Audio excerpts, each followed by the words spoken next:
Papasok ako dito guys. Bibili ako ng ano.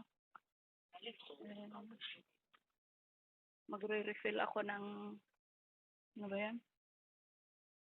Ng bus card. Kasi wala na yatang laman yung aking card sa bus. So, hindi ako pwedeng sasakay kung walang laman yung ano, card ko. Kasi ang card ang ginagamit namin. Hindi ayaw na nila ng pera. Yan. So ano pang bibilhin ko? Maghahanap ako ng deodorant.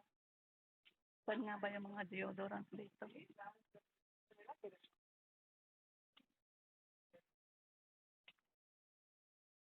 Dito.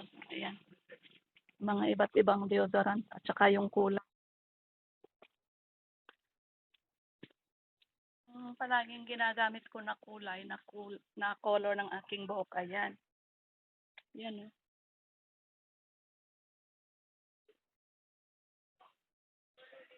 Ito, yung kulay.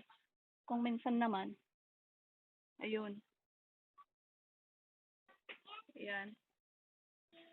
Kaya, red hair ako. Naghahanap ako kung anong magandang bilhin na ano, deodorant kasi sensitive ako sa ano sa mga scents o kaya yung mabango. Pag masyadong mabango, nahihilo ako at nasusuka. Siyempre, pag masyado namang ano, mabaho, ganun din.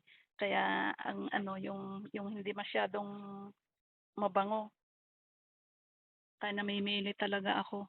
Kagaya ng mga perfume, bihira lang akong gagamit ng perfume dahil nga nahihilo ako at nasusuka. Pag mild lang, okay lang. Ito siguro, red lips na naman. Ayan, ito na lang. Ito na lang bilhin ko. Deodorant ito. Summer na naman kasi. Kita yung aking peklat sa aking daliri. Bibili din tayo ng pangkilay guys. Kilay is life. Burado na yung aking kilay eh. Buti na lang may mga ganito. Dahil kung hindi, wala na talaga akong kilay. Meron kaya lang masyadong manipis. Yan. Ganito binibili ko. Ito na lang ganyan. Yung kulay na ganyan. Hindi masyadong black. Pangit naman kung masyadong black kasi. Grabe ang diferensya oh.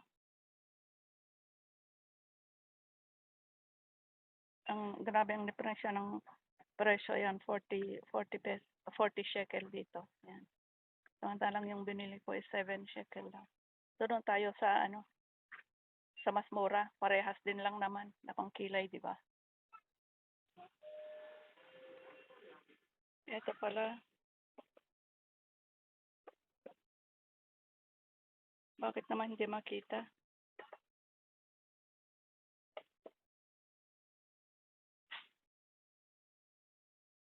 Ay, bakit hindi makita ang presyo nito? Malo. 12 shekel ito. Ayan, sabi ko, bibili ako ng ano, magre-refill ako ng bus card ko kasi empty na. Nakalimutan ko naman pala. Hindi ko dinala yung ano aking bus card. Ayan. Wala akong gagamitin bukas. Hindi ako makakasakay pag empty yun. Ngayon, nag-grocery ako na mag-isa.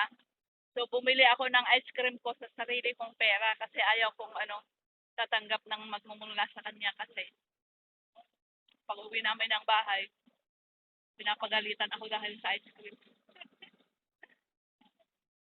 Susumbat sa akin yung bibilhin niyang ice cream yan. So, mas maganda pag bibili ako ng ice cream sarili kong pera.